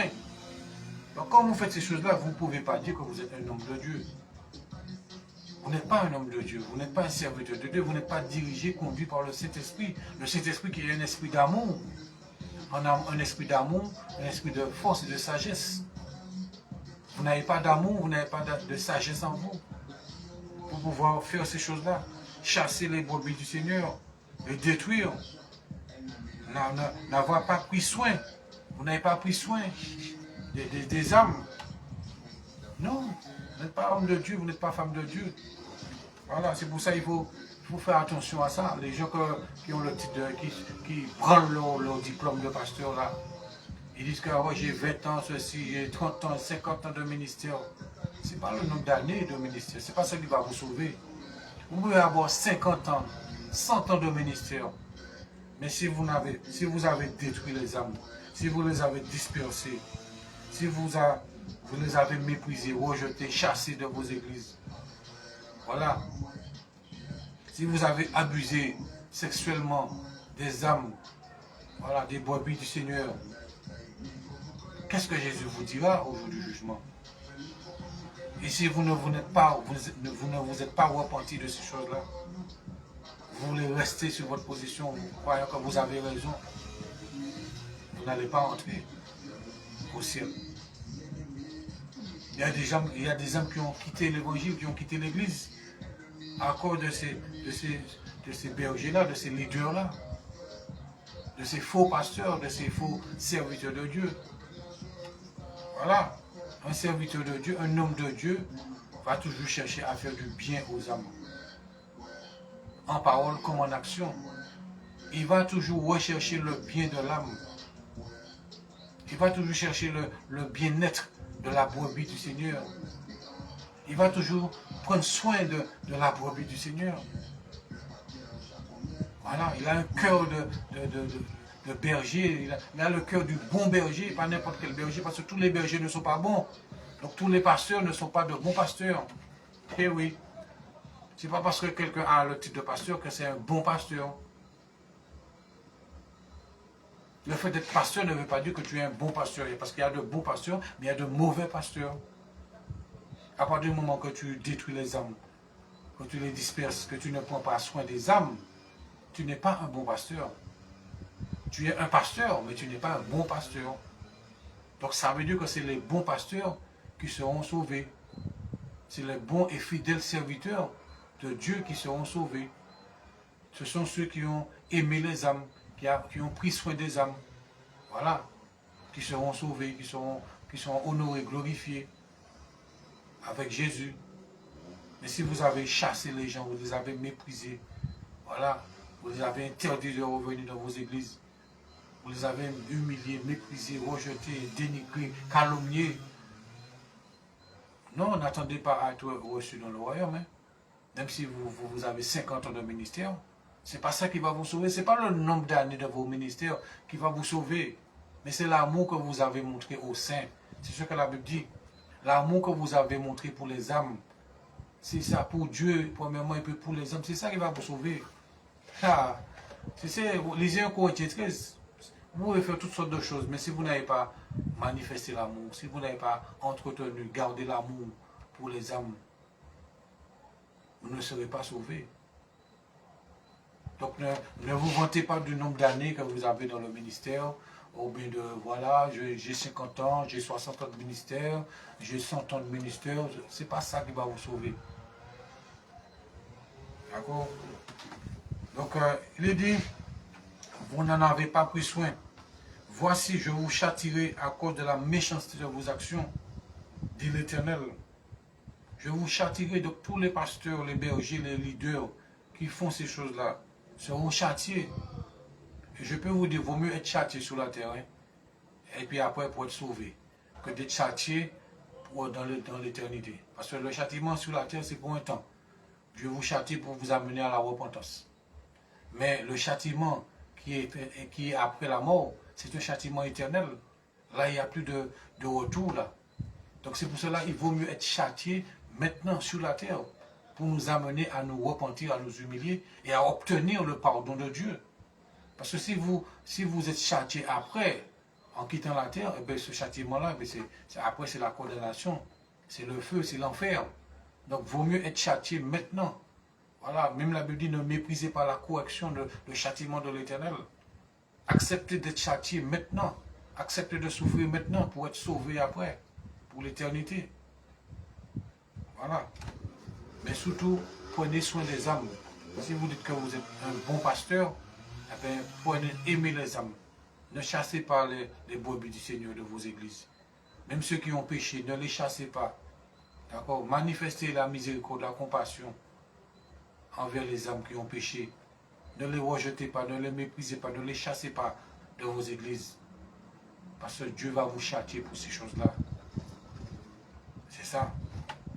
Et Dieu va vous châtier. Il est dit que, voici je vous châtierai à cause de la méchanceté de vos actions, dit l'Éternel, et je rassemblerai le reste de mes brebis de tous les pays où je les ai chassées.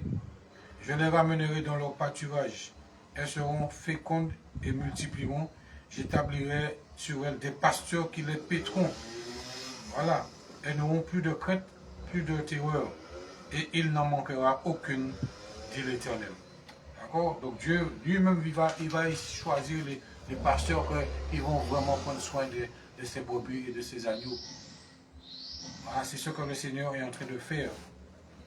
Et ensuite, on va lire aussi Ézéchiel 13. Ézéchiel 13, avant-dernier verset, Ézéchiel chapitre 13, verset 1 à 9. Ézéchiel 13, verset 1 à 9. La parole de l'Éternel me fut adressée en ces mots. Fils de l'homme, prophétise contre les prophètes d'Israël qui prophétisent, et dis à ceux qui prophétisent selon leur propre cœur. Des gens qui prophétisent selon leur cœur, qui n'ont rien reçu de Dieu, mais qui disent que ainsi parle l'Éternel, qui viennent prophétiser alors que Dieu ne leur a pas parlé. Et il y en a beaucoup aujourd'hui dans les églises. Tout le monde a quelque chose à dire. Ainsi parle l'Éternel, alors que Dieu ne leur a pas parlé. Des fois, c'est des gens qui sont dans l'impudicité, dans l'adultère, dans la fornication, qui sont toujours les premiers et les premiers à venir prophétiser.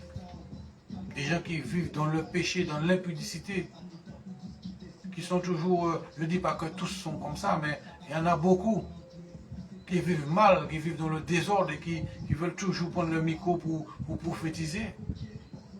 Qu'est-ce que Dieu dit concernant ces prophétesses-là et ces prophètes-là? Prophétisent contre les prophètes, contre ceux qui prophétisent selon leur propre cœur, pas selon l'Esprit de Dieu, mais qui prophétisent selon leur propre cœur. Écoutez la parole de l'Éternel. Ainsi parle l'Éternel, le Seigneur l'Éternel. Malheur aux prophètes insensés, aux prophétesses aussi, insensés, qui suivent leur propre esprit et qui ne voient rien. Voilà, les prophètes insensés, ce sont ceux qui suivent leurs pensées et qui ne voient rien du tout.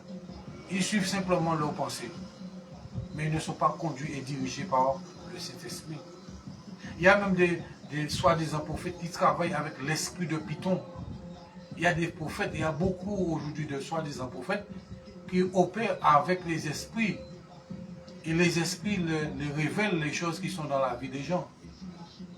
Et oui, ce n'est pas tous les prophètes qui sont les prophètes de Dieu. Il y a des prophètes de Baal aussi. Il y a des prophètes du diable. Le prophète de Dieu, c'est celui qui travaille avec l'Esprit de Dieu, qui est conduit, dirigé, inspiré par le Saint-Esprit. Tandis que le prophète du diable, les faux prophètes, ce sont ceux qui travaillent avec les esprits de Python. Voilà. Qui travaillent avec des esprits impurs, qui travaillent avec le monde des ténèbres. Et ces prophètes-là, eh bien, ils reçoivent des révélations, des choses cachées par les esprits. Les esprits connaissent des choses dans la vie des gens. Les esprits voient ce qu'il y a dans le porte-monnaie de quelqu'un. Mais quelle édification qu'il y a? Parce que la Bible dit que celui qui prophétise doit édifier l'église. Quelle édification qu'il y a lorsque vous dites à quelqu'un, oui, tu as $20 dans ton porte-monnaie. Tu as 20 euros, mais quelle édification? Ça, c'est pour impressionner. Pour impressionner. Mais ça n'apporte aucune édification. Le vrai prophète, lorsqu'il prophétise, c'est pour vraiment parler de la part de Dieu. Pour annoncer la parole de Dieu. Pour édifier, pour exhorter, pour consoler. Voilà le vrai prophète qui travaille avec le Saint-Esprit de Dieu. Il exhorte, il édifie, il console. Voilà, il n'est pas là pour dire aux gens que vous avez tel caleçon sur vous, de telle couleur, que vous avez combien de pièces dans votre poche, que vous avez ceci. Non, c'est pas ça. Le vrai prophète, il parle pour amener les gens à craindre Dieu. Et oui, et non pas pour que les gens puissent l'applaudir, non pas pour faire des spectacles. Le vrai prophète, il parle de la part de Dieu et ce qu'il dit vous amène à craindre Dieu, à vous rapprocher de Dieu. C'est ça le vrai prophète. Donc la parole de Dieu dans Ézéchiel 13, verset 1er, la parole de l'Éternel me fait adresser en ces mots. Fils de l'homme, prophétise contre les prophètes d'Israël qui prophétisent et dit à ceux qui prophétisent selon leur cœur. Écoutez la parole de l'Éternel, ainsi parle l'Éternel le Seigneur, malheur aux prophètes. Donc Dieu prononce une malédiction. D'accord? Donc les malheurs aux prophètes insensés qui suivent le propre esprit et qui ne voient rien, tels des renards au milieu des ruines. Tels sont tes prophètes, ô Israël. Vous n'êtes pas montés devant la brèche. Ça veut dire que des gens qui ne prient pas, qui ne jeûnent pas, qui ne cherchent pas la face de Dieu, viennent toujours prophétiser. Voilà, ils sont toujours les premiers à vouloir prophétiser. Vous n'avez pas entouré d'un mur la maison d'Israël pour demeurer ferme dans leur combat spirituel, des gens qui veulent toujours prophétiser, mais ils ne connaissent même pas leur combat spirituel. Ils sont charnels. Dieu dit malheur, malheur à ces prophètes-là, à ces prophétesses-là. La malédiction de l'Éternel est sur eux. Voilà. Tous ceux qui prophétisent selon leurs pensées, selon la chair, sont maudits. Ils ne sont pas bénis de Dieu. Et ceux qu'ils vous diront ne vous apporteront aucune édification, aucune consolation, aucun encouragement. C'est ça. Voilà. Verset 6. Leurs visions sont vaines et leurs oracles menteurs. Ils disent l'Éternel a dit et l'Éternel ne les a point envoyés. Et ils font espérer que leur parole s'accomplira. Les visions que vous avez ne sont-elles pas vaines? Et les oracles que vous prononcez ne sont-ils pas menteurs? Vous dites l'Éternel a dit et je n'ai point parlé. Voilà. Ils disent que l'Éternel a dit alors que Dieu n'a point parlé. Beaucoup aujourd'hui dans les églises, ils veulent toujours dire quelque chose. Mais ils ne sont pas dans leur combat spirituel, ils ne prient pas, ils ne jeûnent pas, ils ne se sanctifient pas. Ils sont charnels dans l'impudicité de toutes sortes de choses, de mensonges, de commérages, de calomnies, de racontards, toutes sortes de choses, en train de dire du mal des uns et des autres. Mais ce sont toujours les premières et les premiers à vouloir prophétiser dans les églises. Dieu dit malheur à ces gens-là. Malheur à ces prophétesses-là et à ces prophètes charnels. C'est Dieu même qui envoie la malédiction sur eux. Ensuite, c'est pour vous montrer que Dieu ne bénit pas seulement, mais Dieu aussi, il envoie la malédiction. Ensuite, Ézéchiel 34.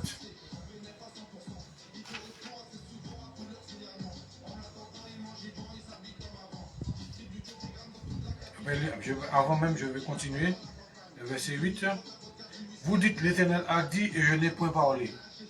C'est pourquoi, verset 8 de chapitre 13 d'Ézéchiel, c'est pourquoi ainsi parle l'Éternel le Seigneur, parce que vous dites des choses vaines et que vos visions sont des mensonges. Voici, j'en veux à vous. Voilà, le Seigneur en veut à ces faux prophètes, à ces fausses prophétesses.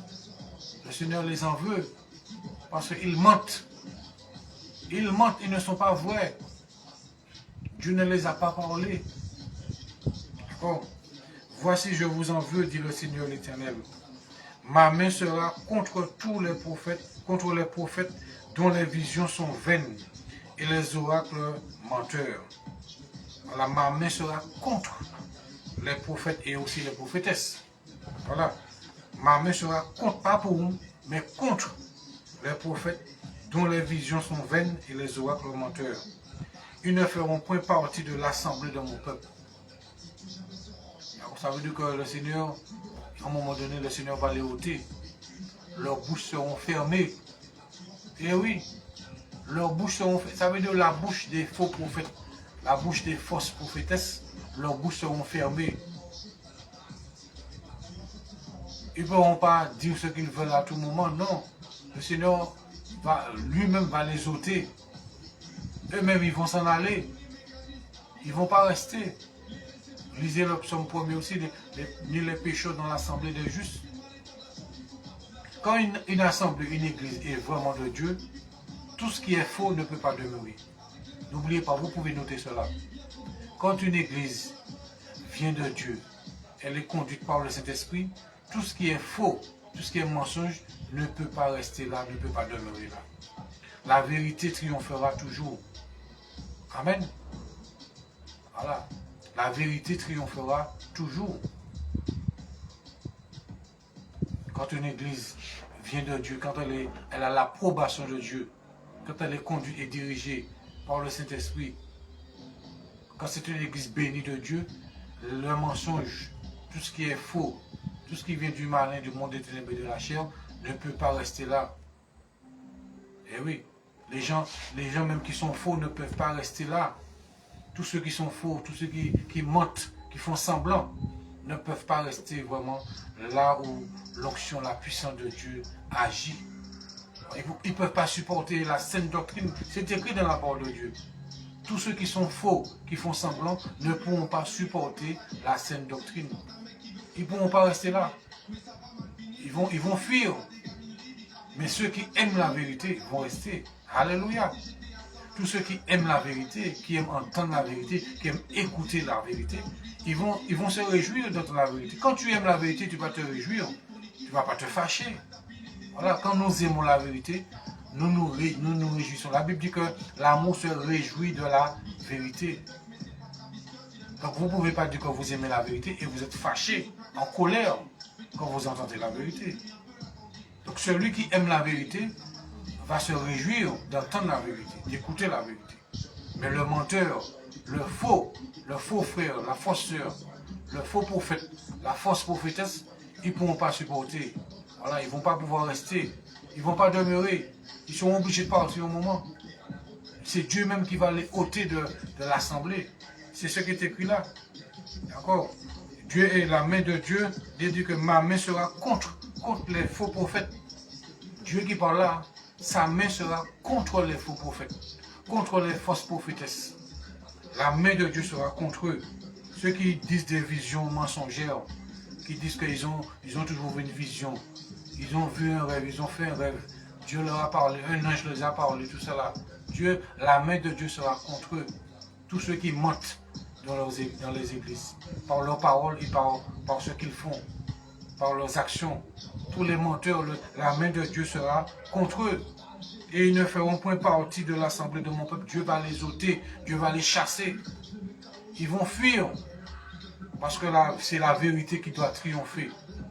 Voilà, c'est la vérité, la parole de Dieu qui est la vérité qui doit triompher.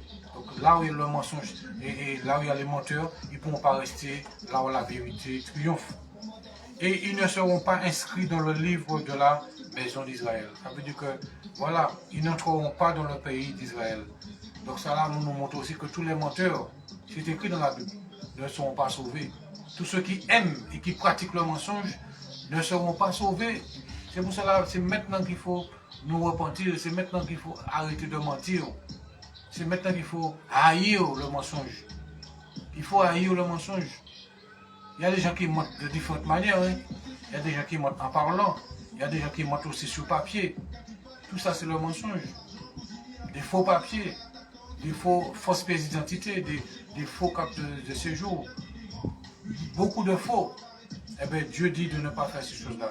Tous ceux qui aiment et qui pratiquent le mensonge, eh bien, ils ne seront pas inscrits dans le livre de vie.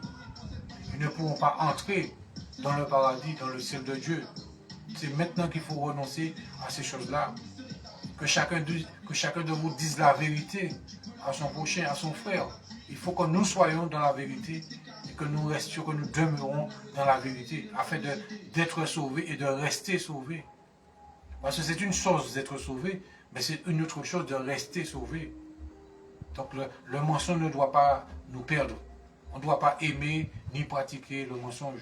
On ne doit pas aimer le mensonge ni pratiquer le mensonge.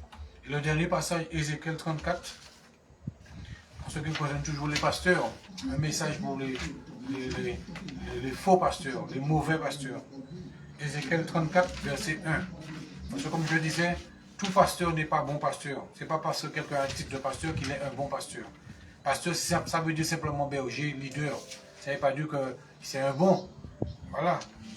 Il y a des gens qui ont le titre de pasteur, mais qui n'ont pas le caractère de pasteur, qui n'ont pas le cœur de berger, qui n'ont pas vraiment cet amour, cette compassion pour les âmes, qui méprisent les âmes, qui profitent des âmes, qui abusent même des âmes. D'accord? Donc, Ézéchiel 34, versets 1 à 31. La parole de l'Éternel me fut adressée en ces mots. La parole de l'Éternel, hein, c'est pas que n'importe qui. Fils de l'homme, prophétise contre les pasteurs d'Israël, contre les bergers, contre les leaders. Prophétise et dis-leur aux pasteurs, aux bergers, aux leaders, aux responsables, aux serviteurs de Dieu, aux hommes de Dieu, aux femmes de Dieu, voilà, aux servantes de Dieu. Ainsi parle l'Éternel. Malheur aux pasteurs, aux leaders, aux bergers, aux pasteurs d'Israël qui se paissent eux-mêmes, qui font les choses pour s'enrichir eux-mêmes. Et oui, qui disent des choses, qui font des choses pour s'enrichir eux-mêmes, pour leur propre gloire, pour leur popularité. C'est ça. Elle dit malheur. Donc, vous voyez que Dieu ne bénit pas seulement, c'est Dieu qui parle là. Ce n'est pas un homme qui parle là. Dieu utilise son serviteur, mais c'est la parole de Dieu, la parole de l'Éternel. Ça veut dire que Ézéchiel, ce n'était pas ses paroles. Il recevait ses paroles de l'Éternel. Et l'Éternel a prononcé malheur, malheur. Quand on dit malheur, ce n'est pas bonheur. Quand on dit malheur, ce n'est pas bénédiction. Donc c'est pour ça que je vous dis, faites attention. Les églises qui ne font parler que de bénédiction, que de bénédiction. Non, ce n'est pas ça. Même la parole de Dieu dit que aujourd'hui je mets devant toi la bénédiction et la malédiction. Dieu même qui a parlé ainsi, il a placé devant nous la bénédiction et la malédiction. D'accord, la vie et la mort. Il nous dit de choisir la vie, de choisir la bénédiction. Donc il n'y a pas que la bénédiction, il y a aussi la malédiction. D'accord, donc Dieu ne bénit pas seulement, Dieu aussi maudit celui qui n'obéit pas, celui qui refuse d'obéir. Voilà, celui qui refuse de faire la volonté de Dieu, celui qui demeure dans l'incrédulité et dans la rébellion, eh bien, la malédiction de l'Éternel vient sur cette personne, d'accord, et demeure sur cette personne. Donc, Dieu dit, malheur, c'est Dieu, hein, c'est l'Éternel qui parle. Malheur, voilà, il est écrit, donc malheur aux pasteurs d'Israël qui se paissent eux-mêmes. Les pasteurs ne devaient-ils pas paître le troupeau? Ne devaient-ils pas prendre soin de mes enfants? Eh oui, le pasteur, le bon pasteur, je dis bien le bon pasteur, doit prendre soin des âmes, doit les aimer, doit les respecter, doit prendre soin, doit leur faire du bien, doit les soigner aussi. S'ils sont blessés intérieurement, moralement, le pasteur doit utiliser la parole de Dieu, prier pour ces âmes-là, pour que ces âmes soient guéries, pour que les âmes soient consolées. Le pasteur doit consoler les âmes par la parole de Dieu. Il doit vraiment, si une âme souffre, il doit souffrir avec l'âme. Si une âme pleure, le pasteur doit pleurer avec cette âme aussi. Si une âme se réjouit, le pasteur se réjouit avec l'âme aussi. C'est ça, avoir un cœur de bon berger. Le pasteur doit avoir le cœur de Jésus, faire comme Jésus, agir et réagir comme Jésus. Le pasteur, le bon pasteur, son modèle, c'est Jésus. Voilà, il doit avoir la même attitude que Jésus envers ceux qui souffrent. Envers ceux qui souffrent, envers ceux qui sont en difficulté. C'est ça. Donc il dit, malheur aux pasteurs d'Israël qui se paissent eux-mêmes, qui se paissaient eux-mêmes. Les pasteurs ne devaient-ils pas paître le troupeau? Vous avez mangé la graisse. Vous vous êtes vêtus avec la laine. Vous avez tué ce qui était gras et vous n'avez point fait paître les brebis. Ça veut dire que vous n'avez pas pris soin de mes enfants, de mes animaux. Vous n'avez pas fortifié celles qui étaient faibles. Au contraire, il y a des pasteurs qui ont chassé ceux qui étaient faibles. Et oui, aujourd'hui, on chasse les faibles. On ne veut pas les parler. Aujourd'hui, on chasse les faibles. on méprise les faibles, on rejette les faibles. On ne veut pas écouter ceux qui sont faibles. On veut écouter seulement ceux qui ont de l'argent, ceux qui mettent de grosses offrandes, de grosses dîmes. Voilà, ceux qui ont une position sociale vraiment confortable dans la société. Là, on est prêt à les écouter, à les recevoir dans nos bureaux. Mais ceux qui sont faibles, ceux qui sont pauvres, on ne veut pas écouter les pauvres, on ne veut pas écouter les faibles. Et la parole de Dieu dit, vous n'avez pas fortifié celle qui était faible. Tandis que le bon pasteur, il fortifie celui qui est faible. Il l'encourage. Il n'est pas là pour le juger, pour l'enfoncer, pour le condamner, ni pour le chasser de l'église. Ce n'est pas le rôle du bon berger, ce n'est pas le rôle du bon pasteur de chasser ceux qui en sont faibles. Mais le pasteur doit fortifier celui qui est faible. Il doit lui donner la main. Il doit lui tendre la main. Il doit tendre la main à celui qui est en train de couler. Et non pas l'enfoncer encore. Donc, il est dit que vous n'avez pas fortifié celle qui était faible, guéri celle qui était malade, pensé celle qui était blessée. Ça, c'est le rôle du bon pasteur. Ça, c'est le rôle du bon berger. Voilà. Il faut fortifier celui qui est faible. Il faut vraiment guérir celui qui est malade par la parole de Dieu. Prier pour ceux qui sont malades. Prier pour ceux qui sont malades. Voilà. Penser celui qui est blessé. Tout ça avec la parole de Dieu. Il ne faut pas prendre la parole de Dieu pour juger, pour condamner, pour rejeter les gens. Non. Il faut utiliser la parole de Dieu pour fortifier les gens. Voilà, pour fortifier les hommes. Vous n'avez pas fortifié celle qui était faible, guéri celle qui était malade, pensé celle qui était blessée. Vous n'avez pas ramené celle qui s'égarait. Chercher celle qui était perdue. C'est ça le travail du bon berger. Nous devons faire ce travail. Le bon berger, l'homme qui est béni de Dieu. Voilà son travail. Voilà sa mission. Si vous savez, Dieu vous a confié des âmes. Il y a une âme qui s'est égarée. C'est votre devoir de chercher cette âme. De savoir pourquoi elle n'est pas là. Pourquoi elle ne vient plus. C'est votre responsabilité en tant que bon berger, en tant que pasteur. C'est ça de pouvoir vous chercher à savoir pourquoi cette âme ne vient plus à l'église. Pourquoi elle n'est plus là. Vous devez chercher celle qui s'est égarée. Voilà, chercher celle qui s'est perdue. Vous voyez quelqu'un qui est perdu, allez chercher, vous savez où est-ce qu'elle est. Trouvez un moyen pour rencontrer cette âme-là, pour lui parler, pour vraiment l'encourager à revenir à l'église, à persévérer, et non pas la juger. C'est ça. Vous n'avez pas ramené celle qui s'est égarée, cherché celle qui était perdue, mais vous les avez dominés avec violence et avec dureté. Vous les avez dominés avec violence et avec dureté. Et nous ne sommes pas appelés à dominer les gens. On n'a pas appelé à dominer avec violence ni avec dureté. Celui qui fait ça n'est pas un bon berger. Si vous dominez les âmes avec violence et avec dureté, vous n'êtes pas un bon pasteur. Vous n'êtes pas un bon berger. Et Dieu vous rejettera au jour du jugement. Il vous dira que je ne vous ai jamais connu. Parce que au lieu d'aimer mes agneaux, mes brebis, au lieu de prendre soin de mes agneaux, vous les avez dominés avec violence et avec dureté. Dieu ne va pas vous laisser entrer. Parce que vous avez fait du mal aux âmes par vos paroles. Voilà, vous les avez blessés, vous les avez chassés dans vos églises. Eh bien, Dieu, au jour du jugement, Dieu vous dira, retirez-vous de moi, maudit, allez dans le feu, qui a été préparé pour le diable et pour ses anges.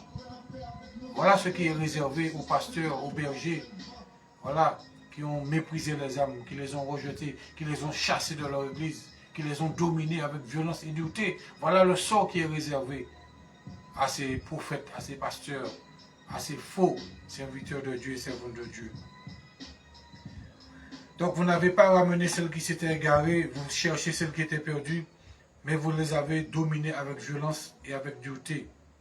Elles se sont dispersées parce qu'elles n'avaient point de pasteur, de berger, de leader. Elles sont devenues la proie de toutes les bêtes des champs. Elles se sont dispersées. Et oui, quand vous dominez les gens, eh bien, il y a de ceux qui sont faibles qui partent. Et lorsqu'elles partent, eh bien, elles deviennent la proie de tous les loups. de tous les loups déguisés encore en pasteur, en berger, en prophète, en ceci, cela. Elles deviennent la proie de gourous. Voilà. Donc nous sommes appelés à aimer les âmes, à leur faire du bien, et non pas à les dominer avec dureté et avec colère, avec méchanceté. Et il faut user de compassion et de bonté envers les âmes. C'est ça le bon berger. C'est ça l'homme qui est béni de Dieu. C'est ça l'homme qui est dirigé, conduit par le Saint-Esprit. Il va manifester le fruit de l'Esprit envers les âmes. Il va manifester le fruit de l'Esprit. Il dit que elles se sont dispersées parce qu'elles n'avaient point de pasteur, de berger, de leader. Elles sont devenues la proie de toutes les bêtes des champs. Elles se sont dispersées. Mon troupeau est errant sur toutes les montagnes et sur toutes les collines élevées. Mon troupeau est dispersé sur toute la face du pays. Nul n'en prend souci, nul ne le cherche. Voilà ce qui arrive lorsque un pasteur maltraite les âmes. Lorsqu'un pasteur domine avec dureté et avec violence les âmes. Voilà ce qui se passe. Eh bien, les âmes se dispersent et elles deviennent la proie de personnes mal intentionnées. Voilà, elles deviennent la proie et l'esclave de gourous, de faux. Voilà, de faux ministres, de faux pasteurs, de faux prophètes. Et bien voilà ce qui se passe. C'est pour cela qu'il ne faut pas faire ces choses-là. Il ne faut pas dominer les âmes avec dureté, avec violence. Ce n'est pas notre rôle, ce n'est pas notre mission. Notre mission en tant que berger, en tant que pasteur, c'est d'aimer les gens. Qu'ils soient bons, qu'ils soient mauvais, nous devons les aimer, les supporter. Voilà, nous devons vraiment supporter et fortifier ceux qui sont faibles. Mais ce n'est pas notre rôle de dominer les gens, de les écraser. Non, ce n'est pas notre mission. Celui qui fait ça, eh bien, il ne fait pas la volonté de Dieu. Et au dernier jour, le Seigneur va rejeter de tels pasteurs, de tels bergers, parce qu'ils n'ont pas fait la volonté de Dieu. Mon troupeau est errant sur toutes les montagnes et sur toutes les collines élevées. Mon troupeau est dispersé sur toutes les montagnes. Voilà. Sur toutes les collines, sur toute la face du pays, nul n'en prend souci, nul ne le cherche. Le pasteur, le bon berger, qui est béni de Dieu, qui n'est pas maudit, il va chercher les âmes. Voilà, il va se soucier de l'état des âmes que Dieu lui a confié. Et oui, il se soucie de l'état spirituel, de la santé spirituelle des âmes que Dieu lui confie. C'est ça. C'est pourquoi, pasteur, berger, leader, écoutez la parole de l'Éternel. Je suis vivant, dit le Seigneur l'Éternel. Parce que mes brebis sont au pillage et qu'elles sont devenues la proie de toutes les bêtes des champs, faute de pasteur, faute de berger, faute de bon berger, je dirais même. Voilà, parce que tout pasteur n'est pas bon pasteur, tout berger n'est pas bon berger, mais faute de bon pasteur, faute de bon berger.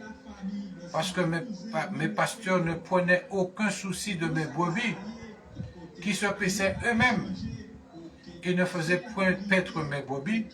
À cause de cela, pasteur, écoutez la parole de l'Éternel. Ainsi parle le Seigneur l'Éternel. Voici, j'en veux aux pasteurs, aux bergers. Je reprendrai mes brebis d'entre leurs mains. Alléluia. Je reprendrai, l'Éternel je reprendrai mes brebis d'entre leurs mains. Je ne les laisserai plus paître mes brebis, et ils ne se paîtront plus eux-mêmes. Je délivrerai mes brebis de leur bouche, et ils ne seront plus pour eux une proie. Ils ne seront plus pour eux une nourriture. Ils ne seront plus pour eux un beefsteak. Alléluia. Donc c'est Dieu, mais c'est pour cela que quand vous voyez une église, et puis le pasteur maltraite les âmes, le pasteur abuse des âmes, que ce soit financièrement, sexuellement, moralement, peu importe. Le pasteur domine les âmes avec dureté, avec méchanceté, avec violence. Eh bien, Dieu même va retirer ses agneaux et ses brebis de ces églises-là. Et oui. Et après, ces pasteurs-là sont étonnés. Ah, les gens sont partis, les gens sont dispersés. Mais c'est Dieu même qui retire. Si vous êtes dur avec les âmes, si vous agissez avec dureté et avec violence envers les âmes, eh bien, Dieu va retirer. Parce que les agneaux et les brebis, on ne doit pas les traiter avec dureté et avec violence. Ce sont des agneaux et des brebis. Regardez un agneau, regardez une brebis. Comment vous pouvez traiter les agneaux de Dieu, ces enfants, avec dureté, avec violence, et en les dominant? Non. Voilà. Il faut vraiment être doux, il faut être compatissant, il faut avoir compassion pour les agneaux et pour les brebis du Seigneur. Alors tous ceux qui font cela, eh bien, Dieu va retirer ces brebis. C'est pour ça que quand une église se vide, vous croyez que c'est toujours la sorcellerie? Non, ce n'est pas toujours la sorcellerie. C'est Dieu qui enlève ses agneaux et ses brebis de la main et des églises de ces faux pasteurs, de ces faux prophètes, de ces faux hommes de Dieu, de ces fausses femmes de Dieu, de ces fausses prophétesses. C'est Dieu même qui retire ses enfants de ces églises. Et il va prendre ses enfants, il va confier ses enfants à de bons pasteurs. Voilà, à de bons bergers, à des hommes et à des femmes qui sauront prendre soin, vraiment, avec amour, avec compassion de ces agneaux-là, de ces enfants-là, de ces enfants. Donc quand une église se vide, quand un pasteur perd des âmes, posez-vous la question, est-ce que cet homme-là, quelle relation que cet homme-là a avec les âmes? Voilà, quelle est sa relation avec les âmes? Parce que Dieu connaît ses bergers, Dieu connaît ses pasteurs, Dieu connaît ceux et celles qu'il a choisis, qu'il a établis pour paître ses agneaux et ses brebis. Donc Dieu ne bénit pas seulement. Et c'est une malédiction. Quand une église perd des âmes, c'est une malédiction. C'est la malédiction de Dieu qui agit là. Et qui est en train de châtier cette église-là. Qui est en train de châtier le pasteur. Donc les églises qui perdent les âmes, comme cela, les églises auxquelles Dieu retire ses agneaux, Dieu retire ses enfants, c'est des églises sur lesquelles la malédiction de Dieu, le châtiment de Dieu est en train d'agir. Et oui. Parce que le plus souvent, on nous voit la sorcellerie partout, on nous dit, ah, c'est la sorcellerie, c'est une attaque du diable, on voit le diable partout. Non. Dieu aussi enlève ses enfants. Dieu aussi enlève ses serviteurs aussi. Et oui. Si Dieu voit que le serviteur de Dieu, là où vous êtes serviteur de Dieu, puis là où vous êtes le responsable, le leader, le visionnaire des vies, commence à dominer les gens avec dureté, avec violence. Vous-même, Dieu peut vous retirer à côté de ces serviteurs-là aussi. Donc non seulement Dieu retire ses agneaux, ses brebis, ses enfants, mais Dieu retire aussi ses serviteurs et ses servantes dans de telle église. Là où les gens sont dominés avec dureté, avec violence. Voilà, là où on ne prend pas soin des âmes. Là où il y a de l'abus, abus financier, abus moral, abus sexuel, là, peu importe. Là où il y a la méchanceté, là où il y a vraiment les choses terribles, abominables qui se font, eh bien, Dieu retire ses enfants de là, et ses serviteurs et ses servantes. Et je vous le dis, pour terminer, quand Dieu vous a retiré de ces endroits-là, ne cherchez pas à revenir, à retourner. Si Dieu vous a retiré d'un lieu où vous étiez dominé, où vous étiez oppressé, où vous étiez vraiment sous l'oppression, vous ressentiez que vous étiez dominé avec dureté, avec violence, où vous étiez abusé, que ce soit financièrement, sexuellement, tout ça, Dieu vous a retiré de là. Ne cherchez pas à retourner, ne cherchez pas à revenir pour subir encore les mêmes choses. Dieu vous conduira dans un lieu où vous serez en sécurité. Parce que Dieu veut que ses enfants soient en sécurité. Dieu veut que ses enfants et ses serviteurs soient en sécurité et soient en bonne main. Et oui, parce que nous avons du prix aux yeux de Dieu. Nous avons de la valeur aux yeux de Dieu. Donc c'est pour cela que je vous dis, c'est la première partie de cette prédication. Est-ce que Dieu bénit seulement? Non. Dieu ne bénit pas seulement. Dieu aussi maudit. Voilà.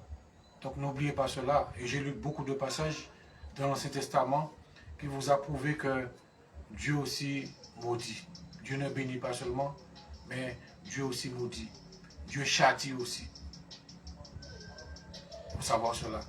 Donc ne croyez pas les gens que si vous êtes dans une église et puis le pasteur dit que Dieu ne maudit pas, c'est un mensonge. Dieu maudit aussi. Dieu bénit, mais Dieu maudit aussi. Depuis le commencement, depuis le jardin d'Éden, Dieu a maudit le serpent, il a maudit la terre, il a maudit aussi des hommes, des nations et des pays. Donc Dieu ne bénit pas seulement, mais Dieu maudit aussi. Donc si tu veux être béni, obéis.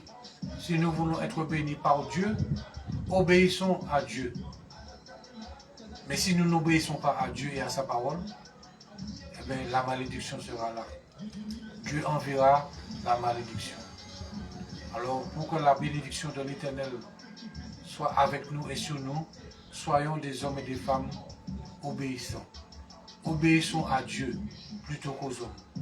Et Dieu ordonnera à sa bénédiction d'être avec nous. Que Dieu vous bénisse. Je vous dis à très bientôt pour la deuxième partie. Est-ce que Dieu bénit seulement? Mais c'est ça, dans le Nouveau Testament, nous allons voir les différents passages qui montrent et qui démontrent que Dieu ne bénit pas seulement. D'accord? Que Dieu vous bénisse et à très bientôt, avec la grâce de Dieu. Amen.